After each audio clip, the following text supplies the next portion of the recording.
إن الحمد لله نحمده ونستعينه ونستغفره ونعوذ بالله من شرور أنفسنا ومن سيئات أعمالنا من يهده الله فلا مضل له ومن يضلله فلا هادي له وأشهد أن لا إله إلا الله وحده لا شريك له وأشهد أن محمدا عبده ورسوله أما بعد فإن خير الحديث كتاب الله وخير الهدي هدي محمد صلى الله عليه وسلم وشر الأمور محدثاتها وكل محدثة بدعة وكل بدعة ضلالة وكل ضلالة في النار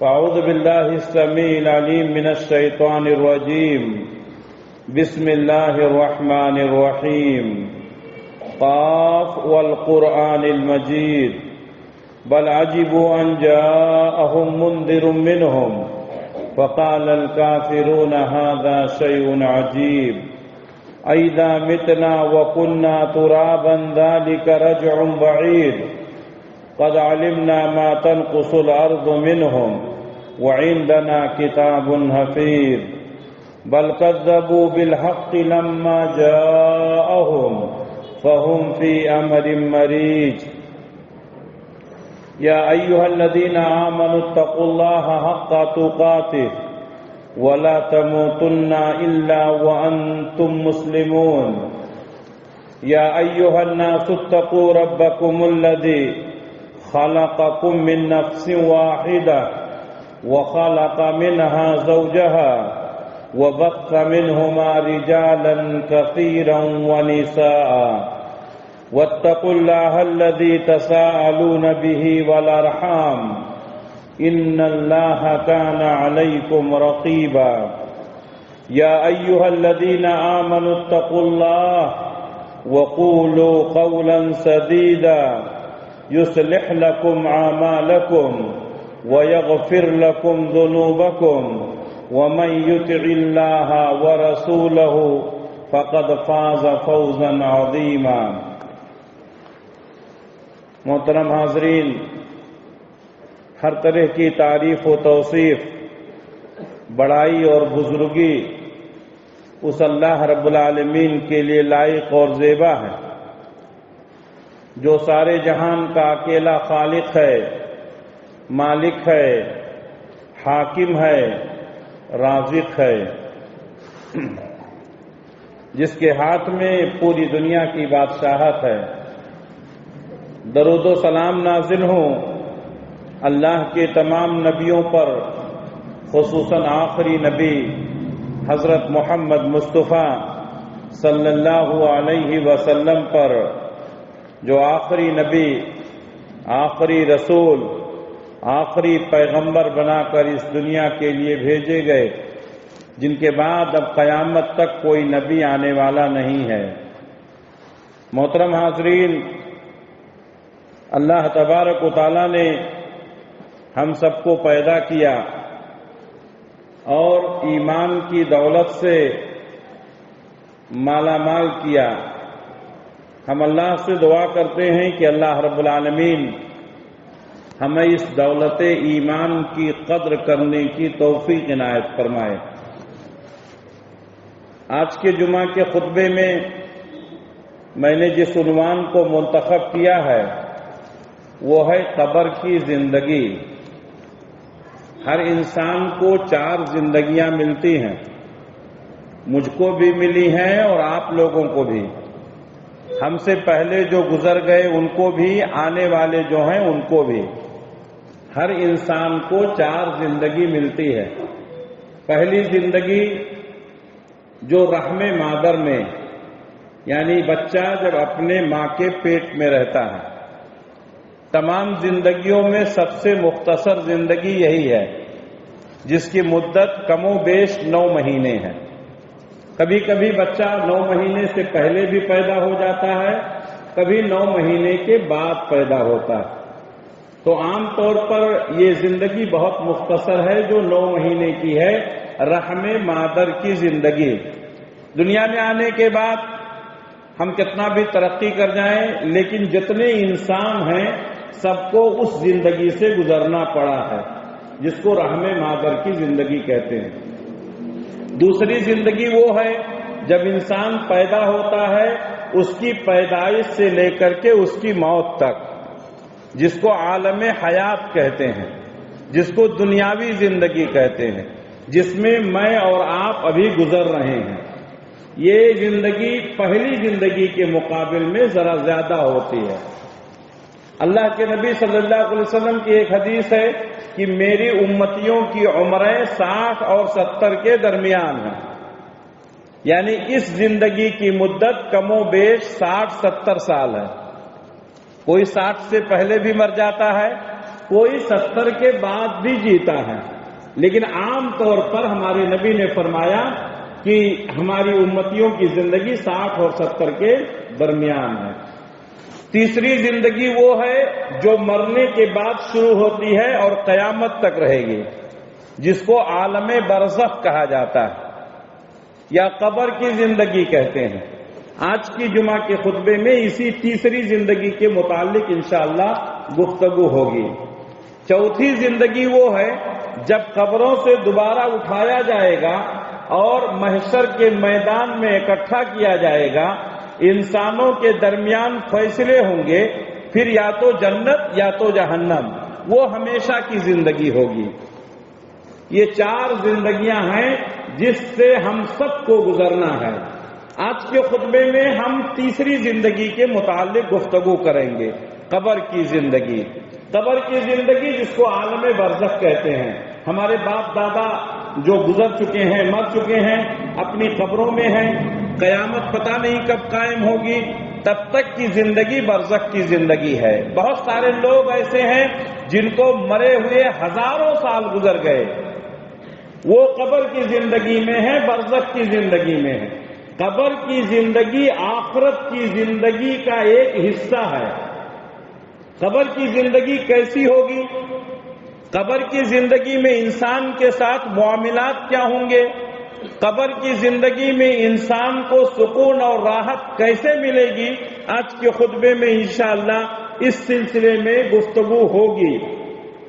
ہمیں چاہیے کہ ہم اس قبر کی زندگی کی فکر کریں جو قیامت کی زندگیوں میں سے پہلی زندگی ہے، یا قیامت کے آنے سے پہلے یہ قیامت کا منظر پیش کرتی ہے۔ تو قبر یا آخرت کی منزلوں میں سے سب سے پہلی منزل ہے۔ حضرت عثمان غنی رضی اللہ تعالیٰ عنہ جب کسی قبر کے پاس سے گزرتے تھے تو بہت روتے تھے، اتنا روتے تھے کہ ان کی آنکھیں آنسوؤں سے تر ہو جاتی تھیں اور آنسوؤں سے ان کی داڑھی بھیگ جاتی تھی۔ صحابہ کہتے تھے امیر المومنین آپ کے سامنے جنت کا تذکرہ ہوتا ہے، جہنم کا تذکرہ ہوتا ہے، حساب و کتاب کا تذکرہ ہوتا ہے، برزخ کی باتیں ہوتی ہیں، لیکن آپ اتنا ایموشنل اور جذباتی نہیں ہوتے ہیں جتنا قبر کی باتوں کو سن کر کے قبر کو دیکھ کر ہو جاتے۔ تو حضرت عثمان غنی رضی اللہ تعالیٰ عنہ کہتے تھے تمہیں معلوم نہیں ہے قبر کی زندگی یا آخرت کی زندگی کی پہلی زندگی ہے، یہیں سے انسان کے معاملات کے فیصلے ہوتے ہیں۔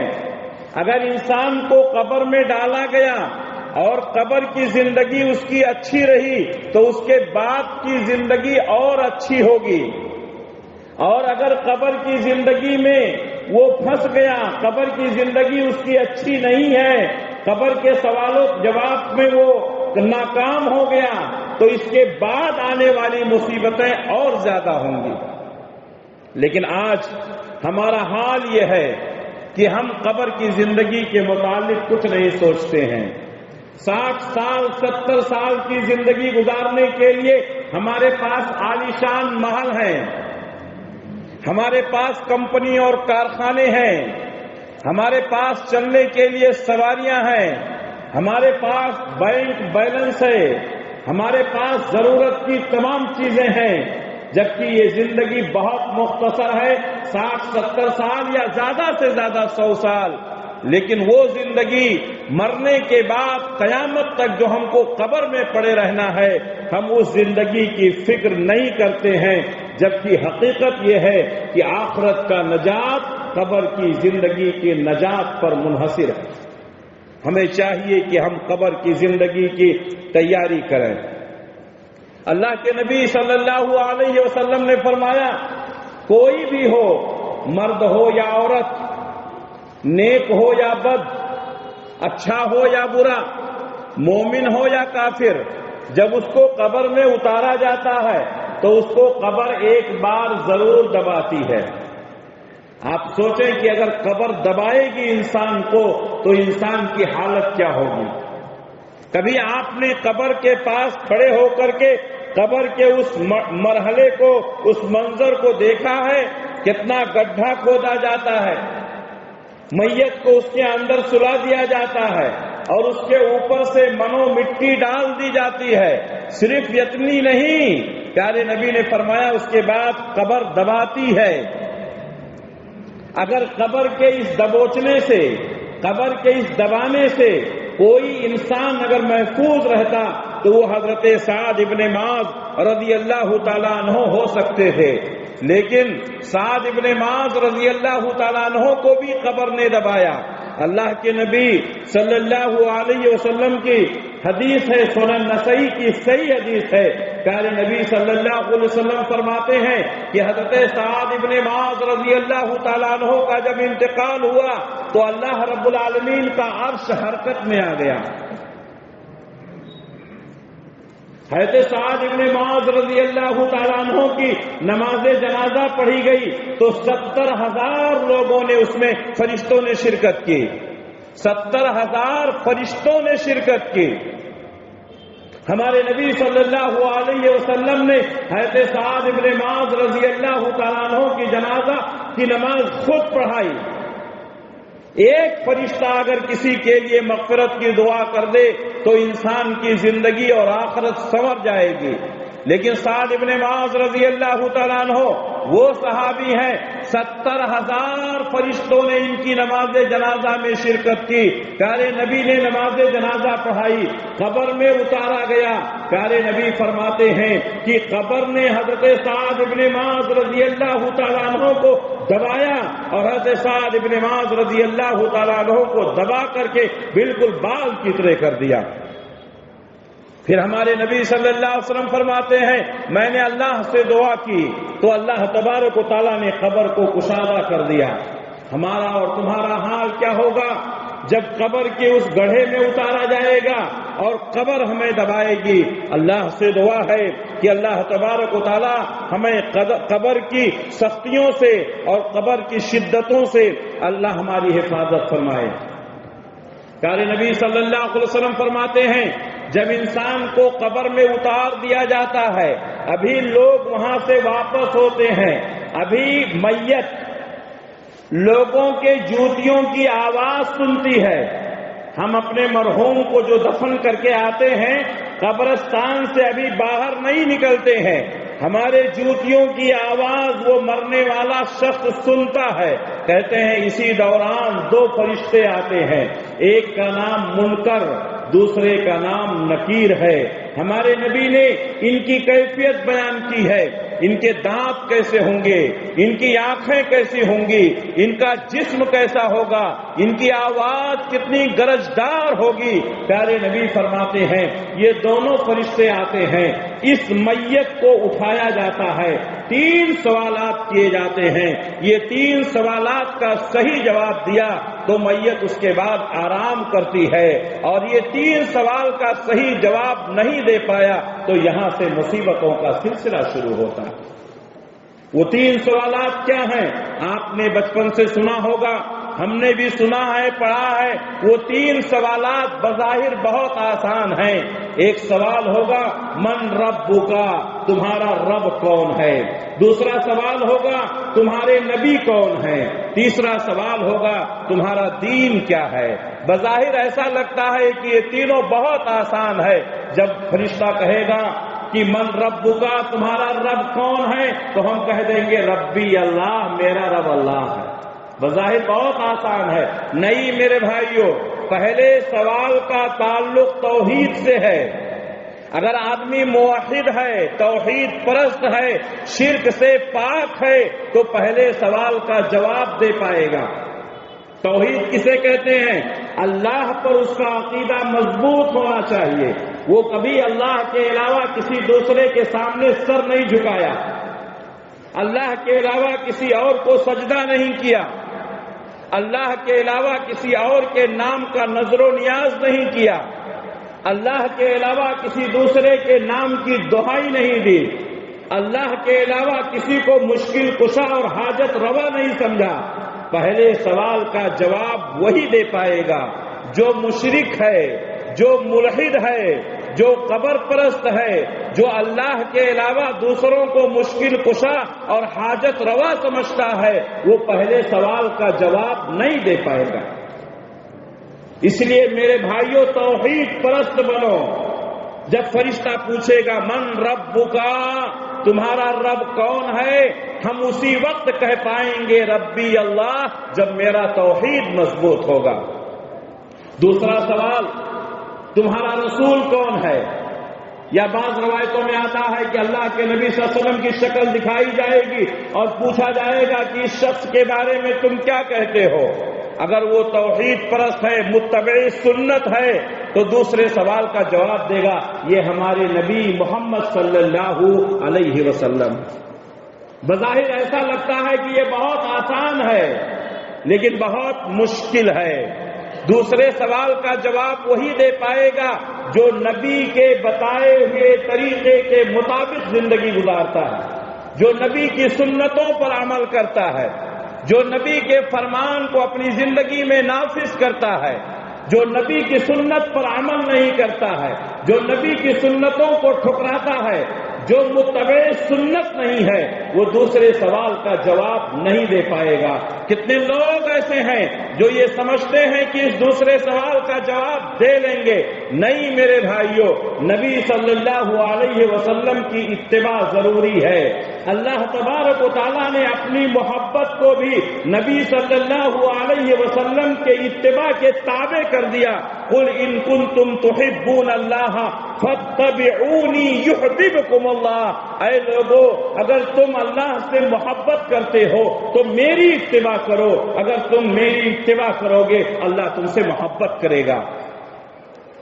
نبی کی اتباع کے بغیر اللہ کی محبت بھی نصیب نہیں ہو سکتی ہے۔ میرے بھائیوں، اس لیے زندگی کے تمام معاملات میں اللہ کے نبی صلی اللہ علیہ وسلم کی پیروی کرنا، آپ کی اتباع کرنا ضروری ہے۔ آج بہت سارے مسلمان ہیں جو نبی کا کلمہ پڑھتے ہیں، کہتے ہیں ہم مسلمان ہیں، لیکن نبی کی سنتوں پر عمل نہیں کرتے ہیں، ان کی تقلید میں اپنی زندگی گزارتے ہیں۔ جب انہیں اللہ کے نبی صلی اللہ علیہ وسلم کی حدیث بتائی جاتی ہے، جب انہیں قرآن مجید کی کوئی آیت بتائی جاتی ہے، تو یہ کہتے ہیں کہ قرآن کی آیت اپنی جگہ پر صحیح ہے، نبی کی حدیث اپنی جگہ پر صحیح ہے، لیکن ہم امام کے مقلد ہیں، اس لیے ہم اپنے امام کی بات مانیں گے۔ ہمارے امام قرآن کو زیادہ سمجھتے تھے، ہمارے امام حدیث کو زیادہ سمجھتے تھے۔ میرے بھائیوں، جو اللہ کے نبی صلی اللہ علیہ وسلم کی سنت کا انکار کرے، جو امام کی تقلید کرے، دوسرے سوال کا جواب نہیں دے سکے گا۔ دوسرے سوال کا جواب وہی شخص دے گا جو متبع سنت ہے۔ اس لیے تقلید کے بندھنوں سے اپنے آپ کو آزاد کرو، نبی کی سنتوں کی پیروی کرو، نبی کے بتائے ہوئے طریقے پر چلنے کی کوشش کرو۔ یہی ہمارے لیے دنیا اور آخرت میں کامیابی کی ضمانت ہے۔ تیسرا سوال جو ہوگا، تمہارا دین کیا ہے؟ بظاہر ایسا لگتا ہے کہ ہم کہہ دیں گے کہ ہمارا دین اسلام ہے۔ میرے بھائیوں، ایسا نہیں ہے۔ جو اسلام کو چھوڑ کر کے، اسلامی قوانین کو چھوڑ کر کے، اسلامی اصولوں کو چھوڑ کر کے دوسرے اصولوں پر، دوسرے قوانین پر عمل کرتے ہیں، وہ تیسرے سوال کا جواب نہیں دے پائیں گے۔ وضع میں تم ہو نصارا تو تمدن میں ہو لوگ، یہ مسلمان ہیں جنہیں دیکھ کے شرمائیں یہود۔ ہم اپنے آپ کو مسلمان کہتے ہیں، ہم اللہ کے نبی صلی اللہ علیہ وسلم کے امتی اپنے آپ کو کہتے ہیں، لیکن ہمارا چہرہ، ہماری شکل و صورت، ہمارا لباس، ہمارا رہن سہن، ہمارا کھانا پینا، ہمارے شادی بیاہ، ہماری طرز زندگی، ہماری زندگی کا ایک ایک عمل اگر یہ سنت کے مطابق ہے، یہ اللہ تبارک و تعالیٰ کے بتائے ہوئے طریقے کے مطابق ہے، تو ہم تیسرے سوال کا جواب دے سکیں گے، ورنہ نہیں دے سکیں گے۔ وَمَن يَبْتَغِي غَيْرَ الْإِسْلَامِ دِينًا فَلَن يُقْبَلَ مِنْهُ، جو اسلام کو چھوڑ کر کے کسی دوسرے مذہب کو اپناتا ہے، اس کا کوئی بھی عمل اللہ کے یہاں قبول نہیں ہوگا۔ اس لیے میرے بھائیوں، ہمیں چاہیے کہ ہم اپنی زندگی میں یہ دیکھیں کہ ہمارا اسلام اس تعلق سے کیا رہنمائی کرتا ہے۔ ہم ایسے مذہب کے ماننے والے ہیں جس مذہب میں انسان کی زندگی کے تمام پیش آنے والے معاملات کو بیان کر دیا گیا ہے۔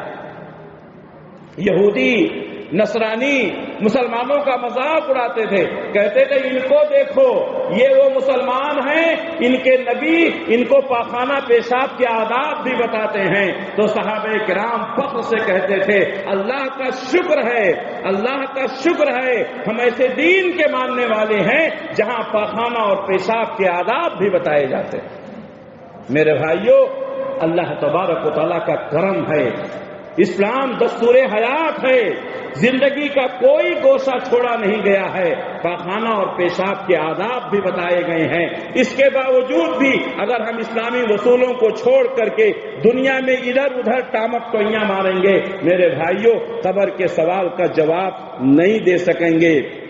ہمارے نبی صلی اللہ علیہ وسلم فرماتے ہیں کہ جب انسان کو قبر میں دفن کیا جاتا ہے تو قبر میں دفن کرنے کے بعد صبح و شام اس کا ٹھکانہ دکھایا جاتا ہے۔ اگر وہ جنتی ہے تو جنت میں اس کا ٹھکانہ دکھایا جاتا ہے، اگر وہ جہنمی ہے تو جہنم میں اس کا ٹھکانہ دکھایا جاتا ہے۔ پیارے نبی صلی اللہ علیہ وسلم فرماتے ہیں کہ ایک انسان کو قبر میں لٹایا جاتا ہے اور اس کے بعد اس کے قبر میں ایک کھڑکی کھولی جاتی ہے، ایک سوراخ کھولا جاتا ہے۔ یہ آدمی ہے جنتی لیکن اس کو جہنم دکھایا جاتا ہے، یہ پریشان ہو جاتا ہے، جہنم کی ہولناکیوں کو دیکھتا ہے، جہنم کی وہ ہولناکی جس کے بارے میں اللہ رب العالمین نے فرمایا تکاد تمیز من الغیظ کلما القی فیہا فوج سألہم خزنتها الم یأتکم نذیر۔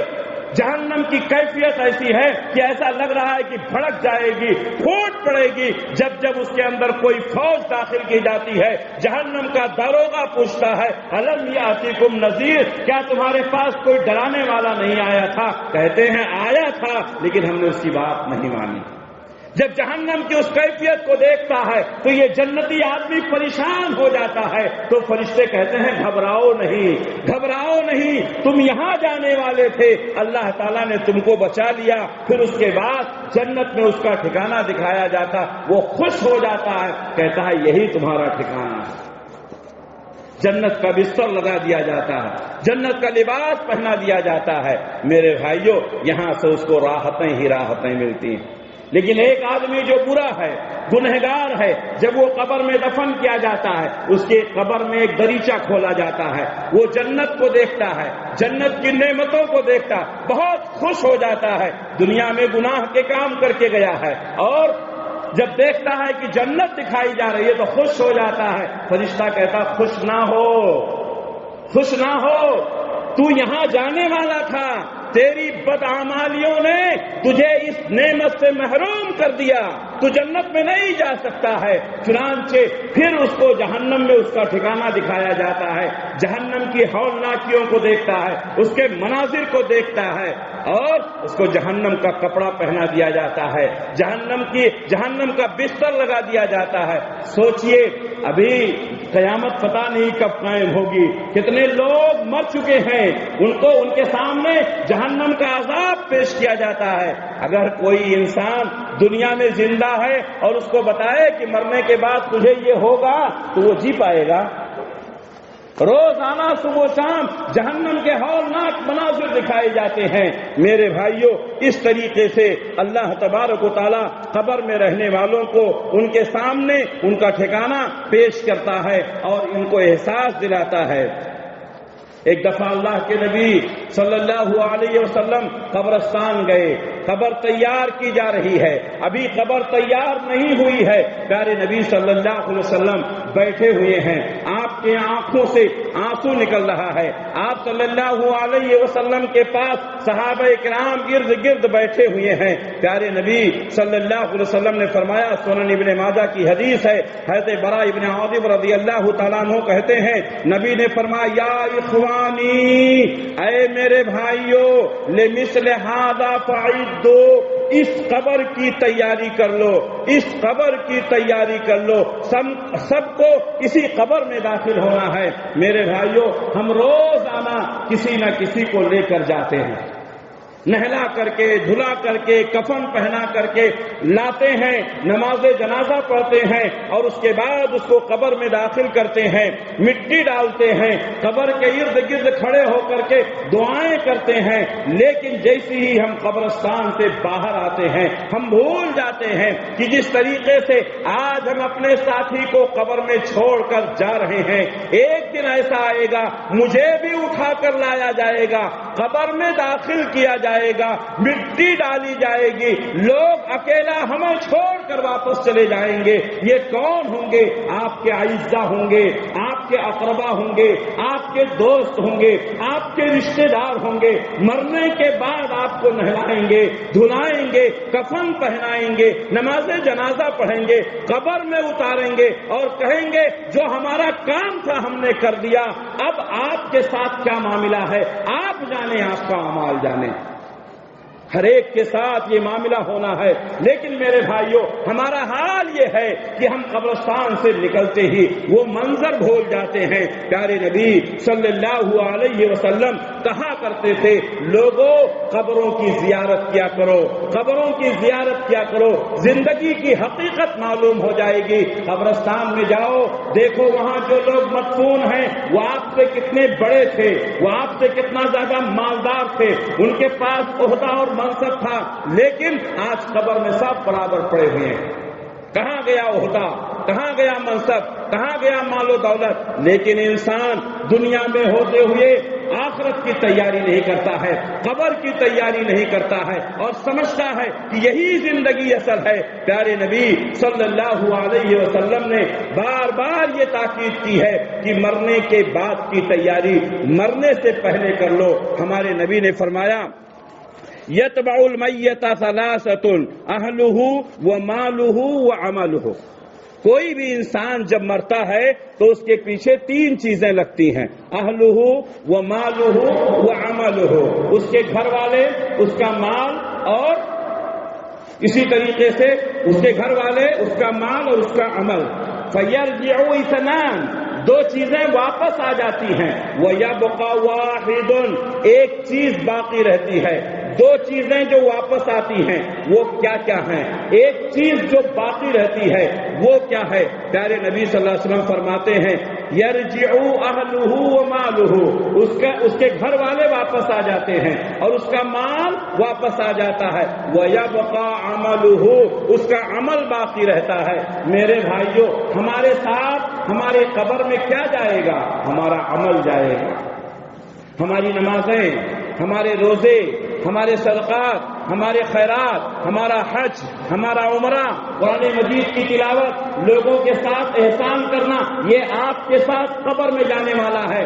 لیکن ہم قبر میں کام آنے والے اعمال کی تیاری نہیں کر رہے ہیں. ہماری ساری کوششیں ہوتی ہیں اپنی دنیا کو سنوارنے کی, اپنی دنیا کو بہتر بنانے کے، یہ 50 سال 60 سال کی زندگی کے لیے ہم اپنی پوری انرجی ختم کر دیتے ہیں، پوری طاقت لگا دیتے ہیں۔ میرے بھائیوں، دنیا تو ویسے ہی کٹ جائے گی، مرنے کے بعد قبر میں آپ کے اعمال کام آئیں گے۔ پیارے نبی فرماتے ہیں یرجع اہلہ ومالہ، اس کے گھر والے واپس آ جاتے ہیں، اس کا مال واپس آ جاتا ہے، ویبقى عملہ، اس کا عمل اس کے ساتھ قبر میں جاتا ہے۔